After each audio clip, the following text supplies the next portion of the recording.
শুভ শারদিয়া। আজ হলো মহানবমী। তো মহানবমীর প্রীতি ও শুভেচ্ছা জানাই সবাইকে, জানিয়ে একটা ভিডিও শুরু করি। তো আজকে তো মহানবমী, আর এই ভিডিওটা গতকাল অষ্টমীর দিন রাতের ভিডিও, মানে সন্ধ্যের ভিডিও।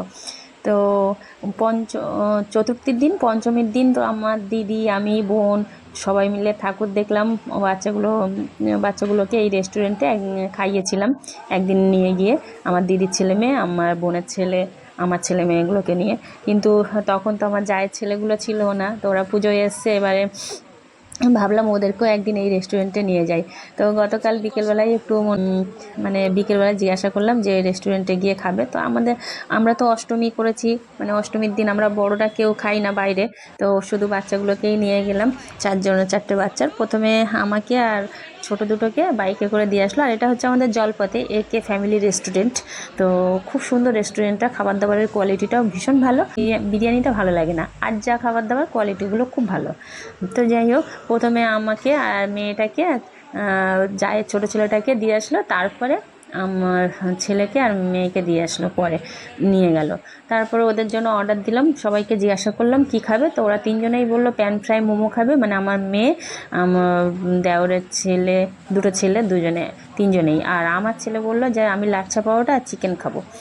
তো যাই হোক, অর্ডার দিলাম। তো প্রথমেই লাচ্ছা পরোটা দুটো আর চিকেন দিয়ে গেছে, চিকেন কষা। তো সেইগুলো দেখে বাচ্চাগুলো বলছে আমরা এটা খাবো, বড়দাদার এটা। তা সেটাই আমি ওদেরকে একটু খাইয়ে দিচ্ছিলাম, ছোটোটাকে, মানে ছোটো তিনটেকে, আর আমার ছেলে খাচ্ছিল। তারপরে ওদের খানিকক্ষণ পরে, ওদের খাওয়ানোর পরে, তার কিছুক্ষণ মানে খাওয়াতে খাওয়াতে তারপর প্যান ফ্রাই মোমোটা আসলো। আর যেহেতু প্যান ফ্রাই মোমোগুলো না, প্যান ফ্রাই মোমো বলে না, যে কোনো জিনিস ওরা অর্ডার নেওয়ার পরে একটু দেরি হয়, যেহেতু ওরা করে রাখে না, অর্ডার করার পরেই তারপর ওরা সেটা বানায়, সেই জন্য একটু দেরি হয়। তো সবাইকে খাইয়ে দিচ্ছিলাম বলে আমার ছেলে বললো আমাকেও একটু খাইয়ে দাম, তো ওকেও খাইয়ে দিচ্ছিলাম। আর এই যে দেখুন, আমার এই যে দেওরের ছোট ছেলে, দেখুন আঙুল দেখি আমাকে কি বলছে দেখুন। আমাকে বলছে বম্মা তুমি কি ফু দিয়েছো, ফু না দিয়ে আমাকে গালে দিচ্ছ কেন, গরম তো।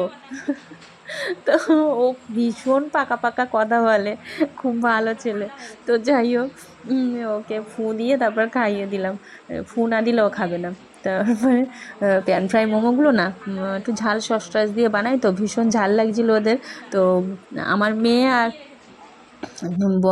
মানে দেওরের বড় ছেলেটা খেয়ে নিয়েছে, আর এই ছোটোটা না, ও খাচ্ছে না। ও দুটো মোমো খেয়েছে আর দাদার কাছ থেকে একটু পরোটা খেয়েছে। তা আমি বললাম পরোটা আর একটু খাবে, তা বললো হ্যাঁ। তা আর একটা পরোটা অর্ডার দিলাম, হাফ ছোটোটাকে খাইয়ে দিলাম, আর তারপর আমার ছেলে খেয়ে নিল। তারপর ওদের ভীষণ ঝাল লেগেছে বলে পাশেই একটা ময়রা মিষ্টির দোকান, সেই দোকানে আইসক্রিম পাওয়া যায়, তো ওদেরকে নিয়ে গেলাম আইসক্রিম খাওয়াতে। দেখুন, জিজ্ঞাসা করছি যে কে কোন আইসক্রিমটা খাবে। তো আমার ছেলে মেয়ে আর দেওরের বড় ছেলেটা, ওরা কর্নেটো খাচ্ছে, দামি দামি কর্নেটো। আর আমার মানে ছোট্টটা, আমাদের বাড়ির ছোট সদস্য, বললো না আমি এই যে অরেঞ্জ কালার আইসক্রিম খাবো, 10 টাকার এই অরেঞ্জ কালার আইসক্রিম। আমার উনিও ওটা ভীষণ পছন্দ করে। তো যাই হোক, যার যেটা পছন্দ। তো ওরা দুজন ওই খেলো, আর আমি একটা কর্নেটো নিলাম, যেহেতু অন্য কিছু তো আর খাবো না। তারপরে বাড়ির জন্য, আজকে বাড়িতে কেউ কিছু খাবে না বাইরের জিনিস, সেই জন্য একটু বাধ্য হয়ে মিষ্টিই নিলাম। একটু কমলাভোগ নিলাম, কমলাভোগ না রাজভোগ জানি না, নিলাম। হলুদ রঙের যে রসগোল্লাগুলো, ওটা রাজভোগ বলে মনে হয়। তো রাজভোগ নিলাম, আর একটু লেডিকেনি নিলাম, নিয়ে চলে আসলাম বাড়িতে। বাড়িতে ওদেরকে জিজ্ঞাসা করলাম যে ঠাকুর দেখতে যাবে, তা কেউ ঠাকুর দেখতে যাবে না বললো। তো ওদের খাওয়া হয়ে গেছে, ওদেরকে রেখে আমি আর উনি বাইকে চলে গেলাম। তখন 9:30-10টা বাজে, দোকানটা বন্ধ করেই চলে গেলাম। গিয়ে চৌবাগায় একটু ঠাকুর দেখতে গেলাম। আগের দিন বেরিয়েছিলাম সপ্তমীর দিন সন্ধ্যাবেলা একটু সোনারপুরের দিকে, সন্ধ্যাবেলা না, একটু রাতের দিকে বেরিয়েছিলাম, সোনারপুরের দিকে গিয়েছিলাম, ঠাকুর দেখে এসেছিলাম। তো এই চৌবাগাটায় দেখা হয়নি, বানতলায় বা বামুনঘাটায় দেখেছি, চৌবাগাটায় দেখা হয়নি। কিন্তু চৌবাগাটা আমার ভীষণ ভালো লাগে, বেশ বড় সড়ো মাঠ, অনেক মেলা বসে, ফাঁকা ফাঁকা, ভীষণ ভালো লাগে, অত ভিড়ভাড়টা হয় না। তো গিয়ে আগে ঠাকুরটা দেখে নিলাম চৌবাগায় গিয়ে। আর চৌবাগায় নবদুর্গা উঠেছে, তো ঠাকুরটা বেশ ভালো লাগছিলো, প্যান্ডেলটাও খুব সুন্দর হয়েছে, সব কিছুই ভালো। আর প্যান্ডেল থেকে বার হয়ে দেখছিলাম চারিদিকে মেলা বসেছে, সেটাই দেখছিলাম। তো মেলা দেখতে দেখতে এক জায়গায় মানে কিছু একটু টুকটাক একটু জিনিস কিনলাম, বেশি কিছু কিনিনি, টুকটাক জিনিস কিনলাম। কিনে তারপরে মেলার এক কোণের দিকে দেখলাম একটা বইয়ের দোকান। তো বইয়ের দোকানে আমি একটু, আমার তো মানে লক্ষ্মীর পাঁচালী আছে আর গীতা তো পড়ি, কিন্তু আমার না 12 মাসে যে ব্রতকথা বইটা, সেই বইটা আমার নেই। তো সেই বইটার একটু খোঁজ করলাম। আর যেহেতু আমরা খেয়ে দিয়ে গিয়েছিলাম, সেই জন্য আর বাইরে এমনি কিছু খাবোও না, তো সেই জন্য আর কিছু খেলাম না। মেলাটা একটু ঘুরলাম, ঘুরে সোজা ওই বইয়ের দোকানটাই চলে গেলাম। তবু 12 মাসে ব্রতকথা বইটা পাইনি, তা আমি একটা নিলাম জেনারেল নলেজ বই। মানে আমার একটু জেনারেল নলেজ কম আছে, সাধারণ জ্ঞান কম আছে, সেই জন্য ভাবলাম যে একটু পড়বো, তো সেটাই নিলাম। আর ছেলে মেয়ের জন্য ওরাও একটু ছোট ছোট গল্প পড়তে ভীষণ ভালোবাসে।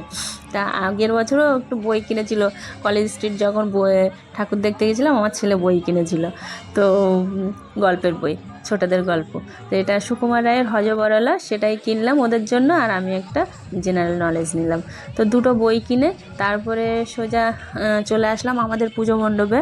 তো আমাদের পুজো মণ্ডপে তখন বেশি কেউ ছিল না, 11টা সাড়ে 11টা বেজে গেছে, তো অল্প কজন ছিল। তো কাকিমা টাকিমা, আমাদের কিছু ননদ টনদ হয়, তো তারা ছিল, ওদের সঙ্গে একটু বসে বসে গল্প করছিলাম, কাকু ছিল। তা গল্প টল্প করে তারপর আমরা আবার বাইরে বেরিয়েছি যখন, তখন পুজো মণ্ডপে এই আমাদের প্যান্ডেলে আমাদের এক দেওর সম্পর্কে হয়, সে ভীষণ সুন্দর ডান্স করে।